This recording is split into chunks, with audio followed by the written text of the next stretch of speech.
Perkenalkan, saya Bill. Saya melaporkan secara resmi kepada Saudara Rismond Hajolan Sianipar, yaitu sebagai orang yang menurut hemat saya, dia diduga menggunakan identitas, dalam hal ini ijazah, yang kami duga palsu.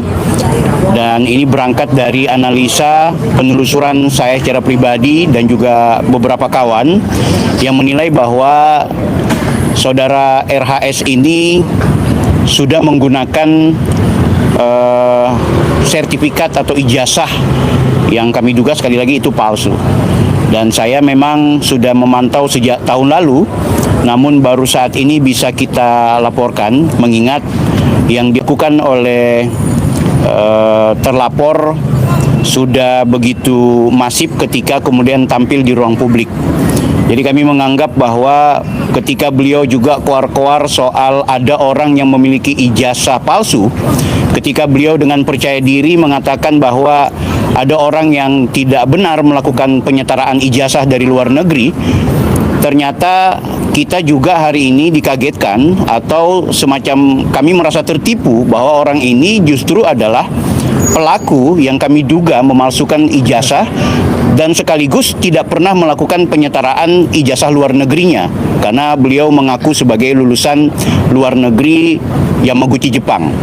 Sekali lagi teman-teman, tentunya Bapak Ibu sudah tahu bahwa yang bersangkutan sudah cukup lama kami mempertanyakan dan kami menganalisa, bahkan mengumumkan ke ruang publik bahwa yang bersangkutan diduga memiliki ijazah palsu, yang ijazah ini digunakan untuk membuat pembenaran-pembenaran tidak hanya di ruang publik, tapi pembenaran di meja hijau, pembenaran di persidangan yang notabene-nya harus clear dan bersih dari yang namanya sumpah atau keterangan bohong atau palsu.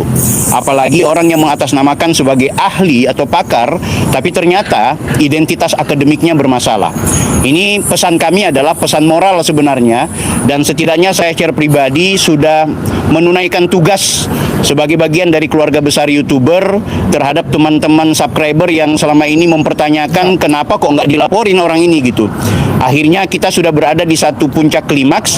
Begitu terakhir beliau tampil di Pengadilan Komisi Informasi Pusat yang mengatasnamakan orang yang seolah-olah pernah melakukan penyetaraan ijazah, maka disinilah kami bulatkan tekad, termasuk ketika kami mendapatkan informasi dari kampus Yamaguchi, Jepang, bahwa yang bersangkutan identitas ijazahnya tidak pernah diterbitkan oleh kampus tersebut.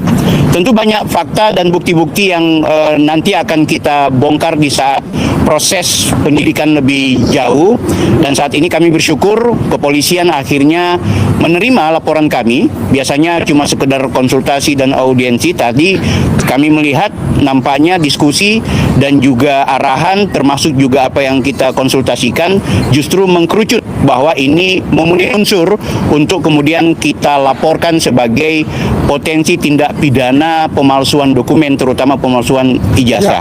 Soal pasal-pasal dan aspek hukum, instrumen hukum, tentu saya di sini bersama teman-teman dari Pradi Bersatu. Dalam hal ini juga ada Bapak Lecumanan, dan saya berterima kasih kepada teman-teman relawan Pak Jokowi Prabowo Gibran, termasuk teman-teman YouTuber Nusantara. Saya didampingi langsung oleh Ketua Umum serta kawan-kawan yang sudah memberikan support, dan tentunya ini untuk anak bangsa kita agar kemudian terhindar dari polarisasi yang selama ini sudah dibangun oleh saudara terlapor.